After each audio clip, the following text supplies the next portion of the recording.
우리는 지금 주님의 고난과 또 죽으심을 묵상하는 사순절 기간을 보내고 있습니다. 오늘은 우리 주님께서 당하신 여러 가지 고난 중에서 가장 첫 번째 당하신 고난인 팔리심에 대해서 우리 함께 생각해 보고자 합니다. 이 팔리심이라는 것은 이제 고난의 이 시작을 말하는 것입니다. 주님께서 가룟 유다에게 이를 통해서 이렇게 대제사장에게 이렇게 팔리심으로 주님의 고난이 시작이 됐습니다. 그래서 이제 가룟 유다하고 대제사장들이 서로 짜서 예수님을 이제 군사들을 시켜서 체포를 했고, 그 다음에 이제 체포한 다음에 이제 그들이 이렇게 신문하고, 나중에 이제 죽이기 위해서 빌라도에게 끌고 가서 또 빌라도가 신문한 다음에 사형 언도를 받게 하고, 그 다음에 이제 이 군인들에게 이미 희롱과 채찍을 맞은 다음에 십자가를 지고 골고다 언덕에 올라가서 예수님은 우리의 죄를 위해서 대속하는 그러한 사역을 이렇게 완성하셨습니다. 주님의 그러한 이 팔리심이 우리에게 어떠한 의미가 있는지, 또 주님의 사역이 어떠한 의미가 있는지 우리가 좀 생각해 볼 필요가 있습니다. 가까운 사람에게 이렇게 팔림을 받았다라는 것은 배신을 당했다라는 것을 말하는 거겠죠.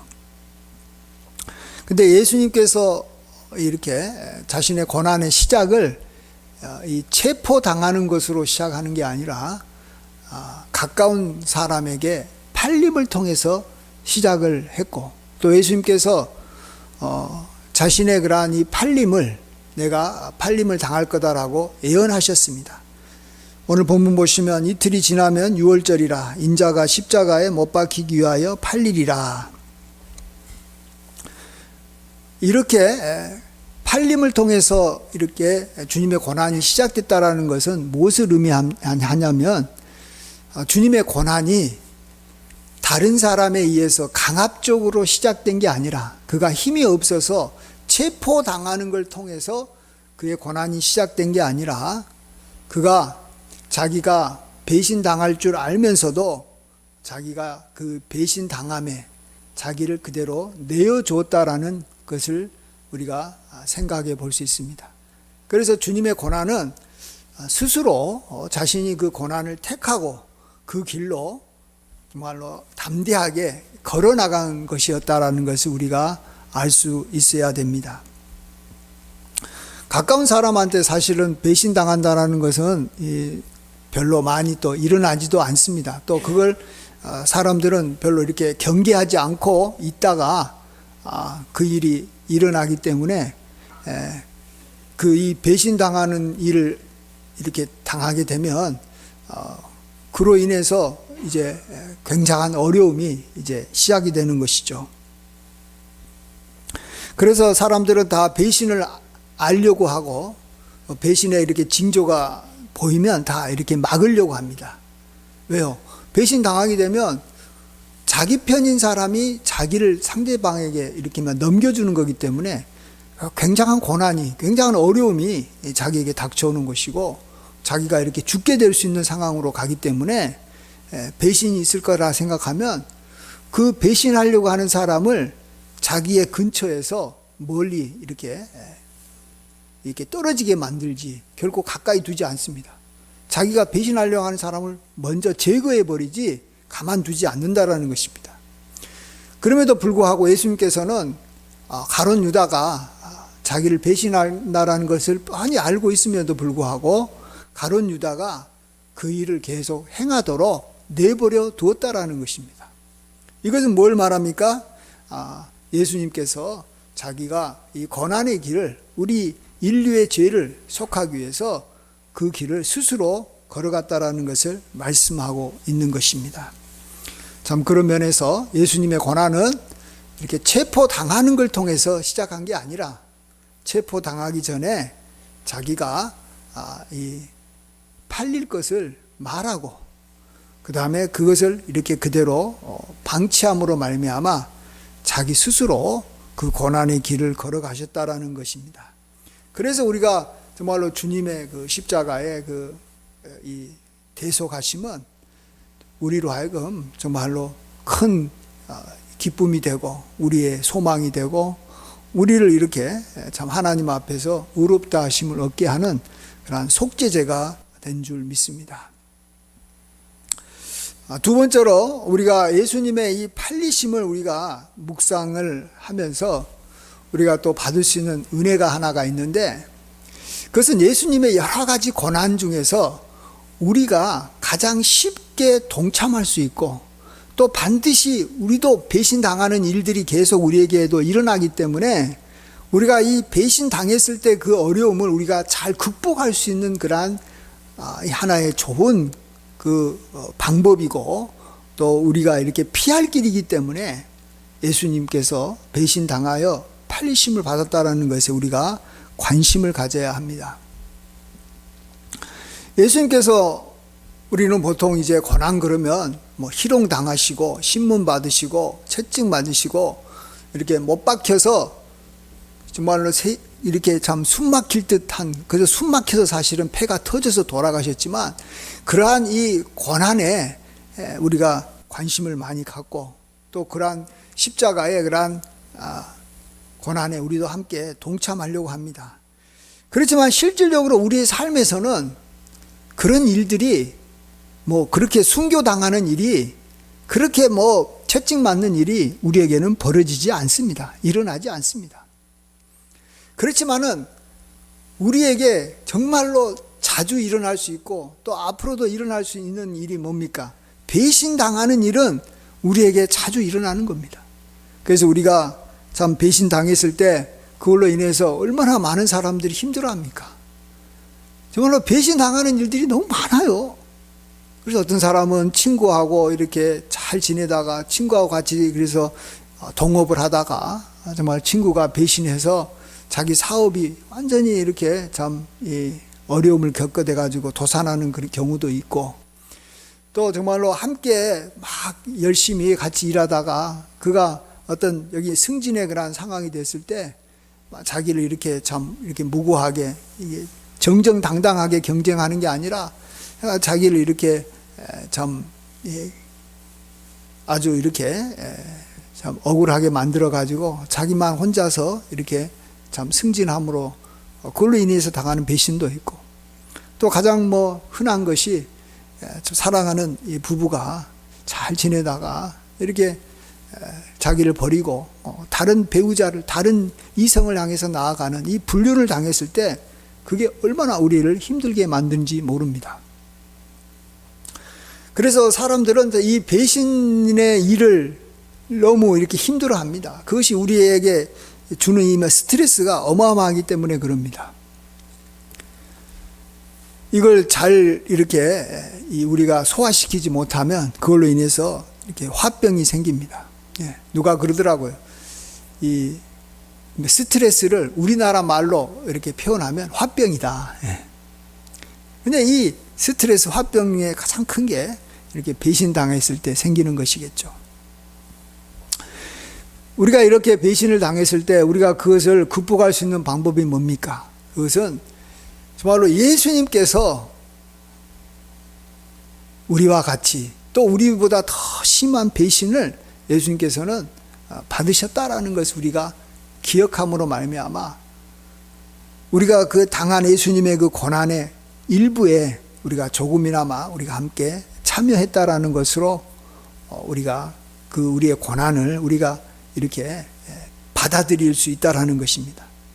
이게 얼마나 귀한지 모릅니다. 예수님께서 배신 당하시지 않았으면 우리에게는 구원함이 없는 것입니다. 배신 당해서 주님께서 그 길로 가셔서 십자가의 길로 가신 거 아닙니까?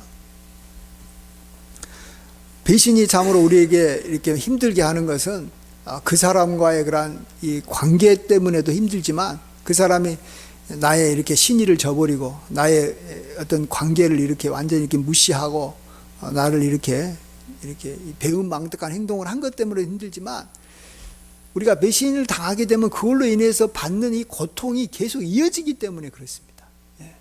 내가 누구한테 이렇게 막 불륜 관계로 인해서 나의 배우자가 나의 곁을 떠났다. 그러면 이제 그걸로 인해서 경제적인 어려움도 생기고 자녀의 어려움도 생기고 막 많은 어려움이 생기잖아요. 예.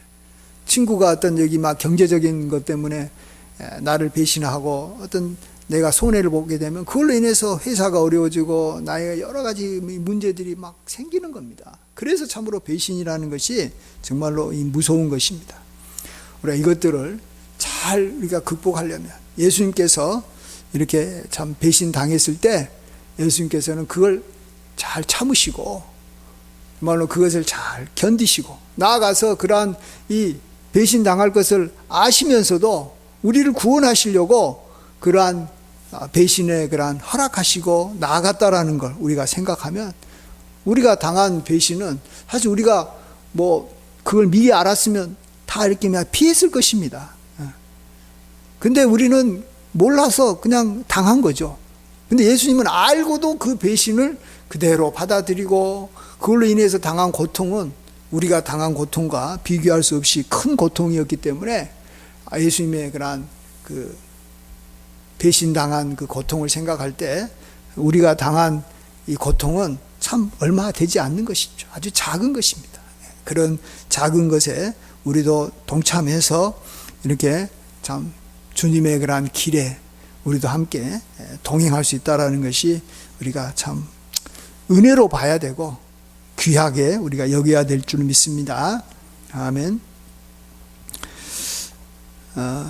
그 다음에 이제 마지막으로 우리 세 번째로 우리가 생각을 좀 깊게 좀 해보고 싶은 내용이 있는데 그것은 이 배신이라는 것이 정말로 이렇게 무서운 죄다라는 거 우리가 생각을 해서 우리가 그 죄를 우리가 이 행하지 않도록 우리가 참 조심해야 되겠다라는 걸 우리가 생각하는 그러한 시간이 됐으면 좋겠습니다. 저와 여러분이 배신을 이렇게 당한다라는 것은 또 뭘 의미합니까? 우리 자신도 배신할 수 있다라는 것을 말하는 것입니다. 이 세상에 정말로 이 배신하는 일들이 굉장히 많습니다. 그러면 우리들도 같은 인간으로서 또 죄인으로서 우리가 배신할 수 있다라는 것입니다. 근데 문제는 그 이 배신이라는 죄가 얼마나 심각한 죄인지 우리가 잘 모를 때 우리도 모르게 그 일을 할 수도 있다라는 것입니다. 이게 나쁘다라는 것은 알아도 그게 정말로 이 간음하는 죄나 또 그것이 살인하는 죄나 그게 도둑질하는 죄나 이런 것보다도 더 무서운 죄라는 것을 우리가 알아야 됩니다. 뭐 배신도 예를 들어서 뭐 경제적인 면에서 배신은 도둑질하고 비슷합니다. 그렇지만은 이 도둑질이라는 것은 우리가 잘 모르는 사람한테 그 사람의 물건을 훔치는 것입니다. 그러나 이 배신이라는 것은 물건을 그로부터 사기를 해가지고 훔쳤을 때 아는 사람, 특별히 자기한테 은혜를 베풀어주고 가까운 사람한테 이 돈을 훔친다라는 것은 그것은 도둑질보다도 더 강력하다는 걸 알아야 됩니다. 여러분, 이 간음하는 것도 무서운 죄지만 자기가 이 유부녀고 유부남인데도 불구하고 간음했을 때는 그것은 단지 간음한 게 아닙니다. 간음보다 더 무서운 죄를 지은 겁니다. 그게 바로 이렇게 이 배신인 것이죠. 예. 그런 의미에서 이 배신이라는 것은 이 죄 중에 죄입니다. 그래서 성경에서는 이 죄에 대해서 굉장히 이렇게 무섭게 다루고 있는 것이죠.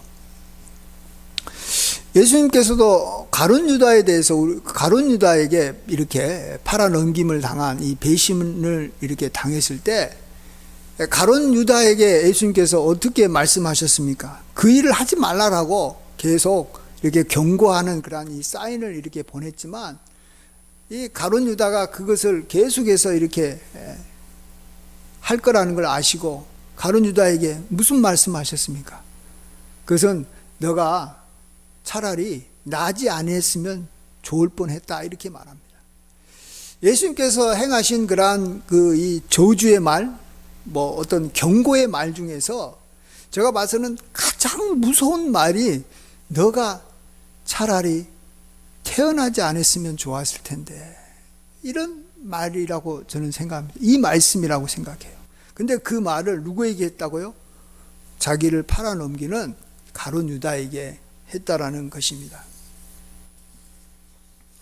그리고 성경에서는 내 부모를 공경하라 하고, 만일 내 부모를 공경하지 않고 부모를 이렇게 막 욕하거나 정말로 부모의 말을 순종하지 않은 사람은 성경에서는 아주 엄하게 다스려 가지고 뭐 잠언 같은 데서는 그런 사람의 눈은 그냥 까마귀가 눈을 빼먹게 하고 그를 이렇게 죽여라라고 말합니다.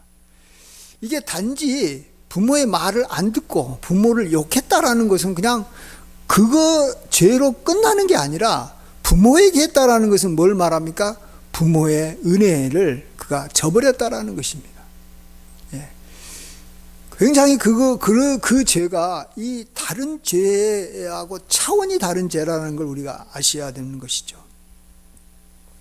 이것을 또 잘 보여주는 것이 한 가지 구약에 있는데, 그것은 다윗 시대에 이제 다윗이 이제 자기가 이제 유다 왕이 돼가지고, 사울 왕이 죽은 다음에 유다 왕이 돼가지고 죽은 사울 왕을 이어서 그 아들 이스보셋이 이스라엘 왕으로 세워졌는데, 이 두 집안이 서로 이렇게 통일 왕국에 왕권을 놓고 서로 싸우기 시작했습니다. 그때 점점 이 사울의 집과 다윗의 집 사이에 전쟁이 오래 갔는데, 다윗은 점점 강하여지고 사울의 집은 점점 약해져 갔습니다. 이때 이 이스보셋의 부하로 있었던 이 레갑과 그의 형제 바나라는 이 사람이, 이렇게 놨다가는 우리가 질 것 같다. 그러니까 그들이 머리를 써서 이렇게 이스보셋 왕이 이렇게 집에서 이렇게 낮잠 자고 있을 때 몰래 가가지고 그를 죽이고 목을 베어가지고 그 목을 가지고 다윗에게 간 겁니다. 다윗에게 가가지고, 왕이시여, 여기 당신의 원수 사울의 아들, 지금 당신과 싸우고 있는 이 이스보셋의 머리를 내가 당신한테 드리겠습니다. 이렇게 하면서 그들은 다윗으로부터 뭔가 큰 상을 받을 줄 알고 그 일을 했습니다. 근데 다윗은 어떻게 했습니까? 그들을 바로 주변에 있는 사람에게 시켜서, 군사에게 시켜가지고 그를 죽이고 그의 이 수족을 베어가지고 이 목가에 이렇게 그 수족이 없는 채로 이렇게 매달리게 했습니다. 그렇게 하면서 그 이유를 이렇게 다윗이 이야기했는데, 이전에도 비슷한 일이 있었다라는 것입니다. 이전에 사울 왕이 죽었을 때, 자기 원수인 사울 왕이 죽었을 때, 이 이방 사람이 와가지고 이 사울 왕이 쓰던 이 왕관과 또 그가 차고 있었던 이 팔에 차고 있었던 고리를 이렇게 내어주면서, 내가 전쟁터에서 이렇게 사울 왕이 죽으려고 할 때 자기가 이렇게 자신에게, 사울 왕이 자신에게 죽여달라고 해가지고, 이게 정말 피 흘린 상황에서 살아날 수 없으니까 자기가 죽이고, 자 이제 내가 그 왕관과 이 고리를 가지고 왔습니다, 이렇게 나한테 찾아온 그러한 이방인이 있었다라는 것입니다. 아말렉 사람이 있었다라는 것입니다. 그때 나는 그 사람을 죽였다라는 거예요. 예. 그런데 하물며 너가 정말로 집에서 낮잠 자고 있는 그 의인을 너같이 악한 자가 이렇게 죽였을 때 내가 어떻게 너희를 살려주겠느냐, 이렇게 말하면서 이스보셋의 목을 가져온 그 두 사람을 다윗은 죽였습니다. 정말로 다윗은 어떤 경우에는 많이 용서해주고 자비를 베풀어 주는데, 이렇게 자기의 원수, 또 싸우고 있는 이 적군의 그러한 왕, 그의 목을 베어오고 또 그를 죽였다고 하는 사람을 다윗은 절대 용서하지 않고 그를 주겠다라는 것입니다. 이것은 다윗의 어떤 개인적인 어떤 이 모습이 아니고, 개인적인 어떤 그 성향을 말하는 것이 아니고, 하나님께서 이렇게 배신하는 것에 대해서 하나님께서 어떠한 생각을 갖고 계시는가를 다윗을 통해서 우리에게 보여주신 것입니다. 그냥 이 사람이 아니고, 다윗이 싸워가지고 죽었으면 좋겠다고 생각하는 그 사람이라 할지라도 그 밑에 있는 사람이 자기의 주인을 죽이고 자기에게 와가지고 상 받으려고 그를 죽였다면 다윗은 그걸 용서하지 않겠다라는 것입니다. 자, 여러분, 이 가룟 유다가 예수님을 이렇게 팔았을 때 그냥 예수님을 그냥 자기의 어떤 견해가 다르고 또 뭔가 예수님의 그런 그 예수님에 대해서 단지 이렇게 미워하는 마음이 있어서 이렇게 판 게 아닙니다. 이 가룟 유다는 금전적인 유익을 취하려고 예수님을 팔았다라는 걸 우리가 알아야 됩니다. 우리가 잘 아는 대로 은 30에 예수님을 판 거예요. 그냥 판 게 아니고, 그래서 팔아 넘긴 거예요. 성경에 팔았다라는 것은 자기가 그 대가를 받았다라는 거예요. 여러분, 하나님이 무섭게 생각하는 이 배신을 우리가 좀 정의를 잘 내려야 되는데, 그거하고 비슷하면서도 우리로 하여금 이렇게 팔아 넘기는 것을 이렇게 잘 선명하게 우리가 알 수 있게 만드는 그런 하나의 다른 비슷한 모습이 뭐냐 하면, 그게 이마 도망가는 것입니다. 그러니까 자기 편이 너무 막 힘들고 어려우니까, 전쟁 중에라든지 뭐 상황이 어려우니까 그냥 자기 주인을 내버려 두고, 자기 편을 내버려 두고 자기 몸만 빠져나가는 걸 우리는 도망간다라고 말합니다. 그러면 배신이라는 건 뭐냐 그러면, 자기 편의 그런 이마 우두머리나 또 아니면 자기에게 아주 중요한 어떤 무기나 뭐 어떤 이 정보를 상대방한테 넘겨주면서 이 대가를 받는 것입니다. 금전적인 대가를 받는다든지 아니면 뭐 나중에 뭐 자기에게 뭐 어떤 아주 좋은 대우를 여기 약속받고 이렇게 넘겨주는 것을 우리는 배신이라고 하는 것입니다. 도망가는 것은 전쟁이 할 때 하나의 중요한 이 계략과 하나의 어떤 이 전략이 될 수 있습니다. 그래서 송자 변법 중에서 마지막 이 전술이 36번째 전략을 36개라고 합니다. 마지막에는 도망쳐라. 전략이에요. 아니, 도망쳐서 나중에 또 힘을 모아서 이제 다시 대비를 해서 이렇게 다시 싸울 수 있으니까, 전멸당했을 때는 도망치는 거예요. 나가서 자기가 있는 이 집단이 너무 부패하고 또 잘못돼가지고 뭔가 이 불의가 성행하면 이 바벨론에서 우리가 도망치듯이 그런 곳에서 도망쳐서 좋은 곳에 우리가 살아야 되는 것입니다. 근데 이제 다른 사람들이 이제 그걸 보고 쟤는 우리를 배신했다라고 말하는데, 그것은 그냥 도망가는 것이지 배신이 아니죠. 깡패 집단에 있다가 도망가면 깡패 집단에서는 도망간 사람을 보고 뭐라 그래요? 배신자라고 그럽니다.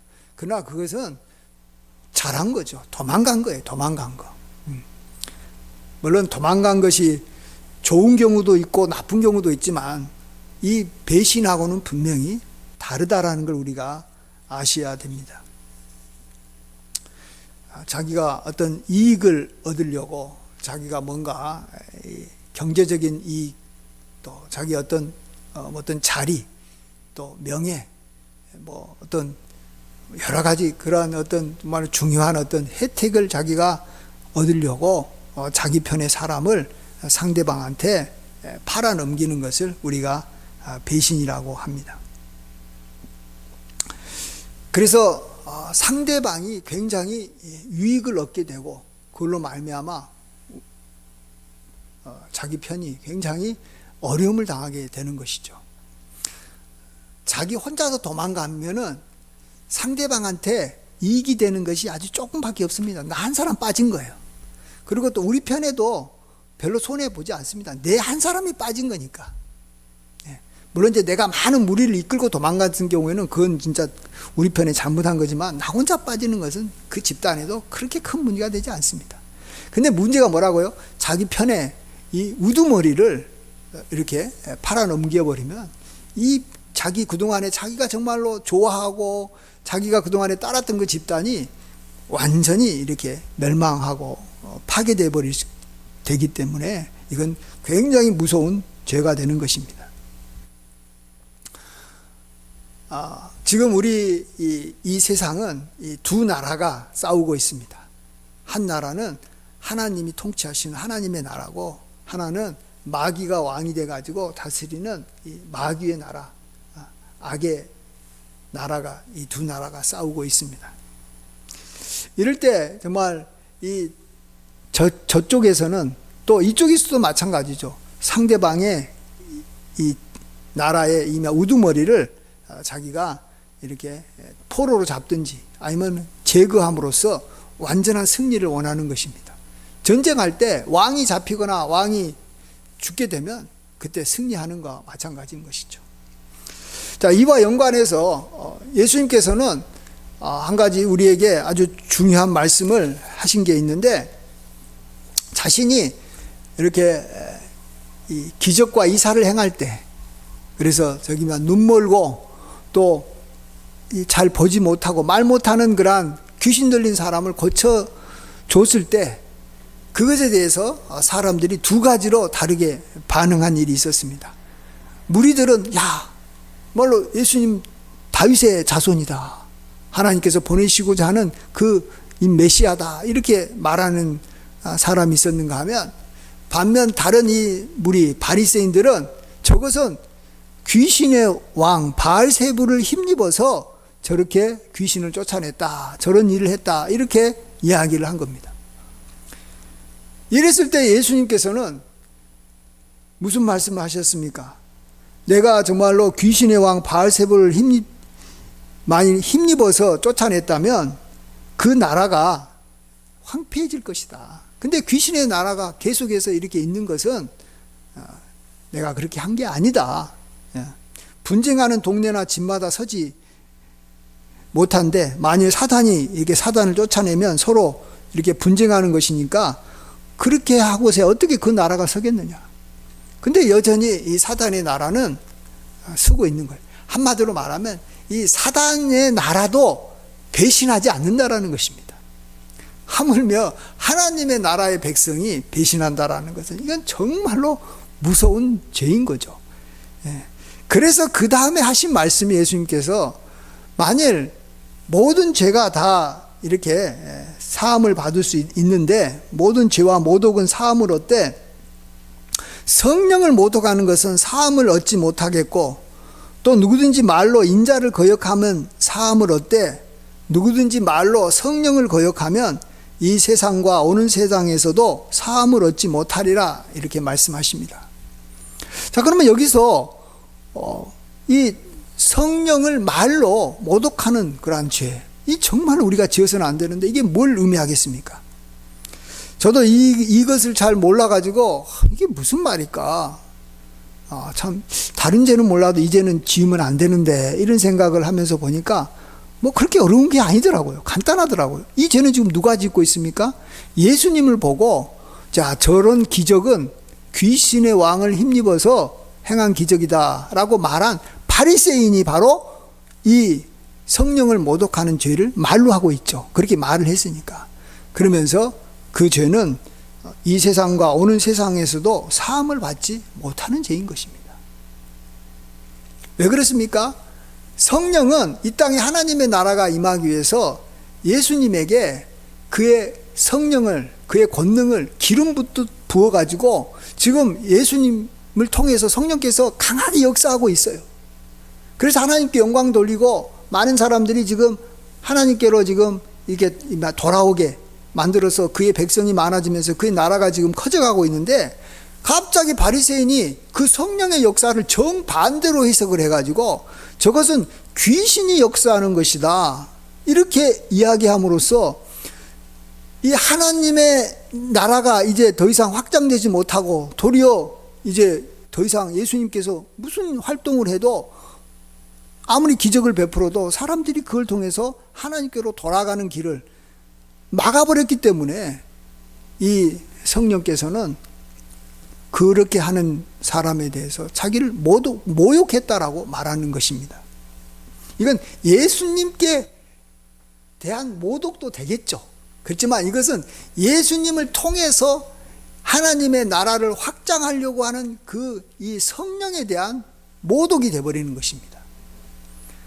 그래서 생각해 보십시오. 예수님이 이제 더 이상 기적을 베풀고 뭘 해도, 위대한 하나님 말씀을 전해도 사람들이 그에 대해서 저건 귀신이 하는 것이다 라고 하면, 모든 사람들은, 특별히 유대인들은 귀신이 행한다 그러면 그것은 아무리 그게 어떤 기적이 일어난다 할지라도 그것을 통해서 뭔가 이 하나님께 나아가거나 또 이 예수님의 이렇게 말을 들으려고 하지 않고 도리어 그걸 행하면 행할수록 예수님을 더 죽이려고 하겠죠. 그러면 예수님을 죽이려고 하면 예수님을 통해서 하나님께서 이 땅에 이루고자 하는 하나님의 나라가 더 이상 이루어질 수 없는, 정말로 성령의 사역을 완전히 막아버리는 것이 된다라는 것입니다. 그래서 정말로 그렇게 했던 바리새인들 어떻게 됐습니까? 정말로 그들은 결국은 예수님을 십자가에 못 박았을 뿐만 아니라, 그래서 결국은 성령의 사역을 이렇게 막았던 그들에게 하나님께서는 정말로 무서운 형벌을 내려가지고, 그가 AD 60년경에 로마 디도 장군에 의해서 에루살렘과 이스라엘이 완전히 이렇게 멸망당해서 그 뒤로 자기 나라 없이 2000년 동안 정말로 세계에 이렇게 뿔뿔이 흩어져서 정말로 나라 없는 그 백성으로서 얼마나 고통을 당하고, 얼마나 많은 이 집단 학살도 당하고, 어느 지역에 가든지 다 노예로 살았어요. 그래서 콜로세움도 그 이 바리새인 후손들이 가가지고 그 콜로세움, 로마 콜로세움 그거 다 건축하고, 알렉산드리아 가서도 그 건축하고, 이탈리아 가서도 건축하고, 디도 장군이 와가지고 다 포로로 잡아가가지고 만든 게 콜로세움이거든요. 이탈리아에 있는 콜로세움이 디도 장군이 만들었어요. 그런 그 다음부터 고난, 말로 할 수 없는, 용서받지 못하는 죄를 지어서 얼마나 힘들었습니까? 자, 그러면 우리가 이제 이것을 우리에게 한번 적용을 해봤으면 좋겠어요. 이건 이제 예수님과 관련된 그런 배신과 그걸로 인한 하나님의 이 무서운 심판을 이야기했다면, 우리에게도 이런 일들이 일어날 수 있다라는 것입니다. 그것은 뭐겠습니까? 그것은 지금도 성령께서 이 하나님의 사람, 하나님께서 귀히 쓰는 그러한 하나님의 일꾼과 종을 통해서 성령께서 지금 일을 하고 계십니다. 역사하고 계시는 것이죠. 근데 정말로 성령께서 어떤 분을 통해서 강하게 역사를 하고 있었는데, 그래서 그걸로 인해서 하나님의 말씀이 흥황해지고, 그걸로 인해서 안 믿는 사람들이 주님께로 돌아오고, 그걸 통해서 교회가 부흥하면서 하나님께 영광이 되고 있었는데, 그게 만일 이제 사실이라면, 이건 가정이 아니고 사실로 그랬다면, 그렇게 하는 사람을 향해서 야, 저 사람은 지금 교회를 망가뜨리고 있다. 저 사람은 그 속에 귀신이 역사하고 있다. 저 사람은 정말 하나님께서 싫어하는 죄인이다. 이렇게 그 사람을 공격하고 비난하는 말을 한다면 성령께서 어떻게 하실 것 같아요? 성령께서 이제 더 이상 그 사람을 통해서 역사할 수가 없는 것입니다.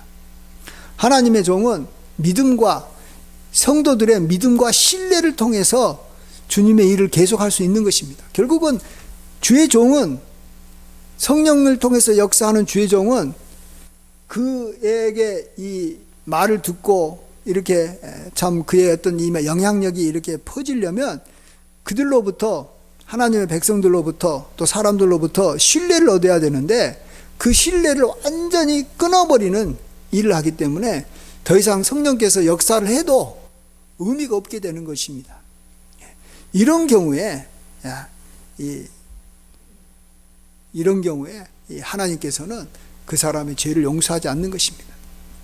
자, 이럴 때 우리가 다시 한번, 그렇지만 우리가 하나님 앞에 여기 용서를 받지 못하는 죄를 너무 이렇게 폭넓게 봐버리면 우리가 거기에 안 걸려들 사람은 거의 없어요. 대부분 다 우리도 보면 참 하나님께서 열심히 여기 역사하시는 그런 하나님의 종에 대해서 우리도 좀 이렇게 비난도 하고 그들의 삶에서 뭔가 우리가 봤을 때는 이렇게 마음에 들지 않는 그런 이 모습들이 좀 나타나잖아요. 그가 또 너무 이렇게 참 여기 사치스럽게 산다든지 너무 이렇게 말을 함부로 한다든지 그럼 우리도 좀 그 하나님의 사람이라 할지라도 우리가 좀 공격할 수도 있어요. 자, 그런데 정말로 하나님께서 싫어하는 이 배신은 뭐냐 그러면 그 사람이 어느 정도 하나님께서 역사하시는 분이라는 것을 어느 정도는 알고 있었음에도 불구하고 내가 그 사람에 대해서 공격을 해서 그 사람이 곤란에 어려움을 처하게 되면 상대적으로 나한테 많은 유익이 올 수 있는 상황이 됐을 때 그것을 바라면서 그 사람을 공격하는 사람을 하나님께서는 용서하지 않으신다라는 걸 특별히 아셔야 됩니다. 그러니까 그 사람을 하나님께서 이렇게 이미 역사하는 사람이 뭔가 이렇게 큰 힘과 권력과 어떤 여기 물질을 갖고 있을 때 그것을 자기 것으로 만들기 위해서 그 사람이 하나님의 사람으로 성령께서 역사하신다라는 걸 뻔히 어느 정도는 알지만 그 사람의 어떤 이 문제를 이게 잡아내서 사실 이마 털어서 뭐 먼지 안 나는 사람이 어디 있어요. 의도적으로 그를 이렇게 넘어뜨려서 자기가 그 사람의 것을 대신 자기가 취하려고 그 사람을 무너뜨리고 자기가 그 자리에 이마 서려고 만일 무너뜨린다면 하나님께서는 그 사람에 대해서 정말 용서하지 않고 심판하신다라는 것입니다. 물론 이제 그렇게 하는 사람들을 이렇게 막 같이 따라가지고 자기는 뭐 큰 유익이 주어지지 않아도 어리석게도 그런 사람들을 따라 사는 사람들의 죄도 뭐 우리가 간과할 수는 없겠지만 앞장서서 바리새인처럼 대제사장처럼 그렇게 예수님을 이렇게 공격했던 사람들만큼은 하나님께서 심하게 벌하지는 않으실 겁니다. 바리새인들은 또 대제사장들은 예수님께서 정말 하나님의 그러한 선지자로서 또 이렇게 메시아로서 사람들로부터 존경과 이렇게 사랑을 받으니까 그 예수님을 시기해 가지고 예수님이 성령의 역사가 일어남에도 불구하고 예수님이 귀신 들렸다 하고 예수님을 죽이려고 했던 것입니다. 알았어요. 자기들도 몰랐겠어요. 예수님을 통해서 뭔가 대단한 일이 벌어지고 죽은 자도 막 예수님께서 살리고 막 그런 걸 보니까 아, 이게 성령께서 역사하시는구나.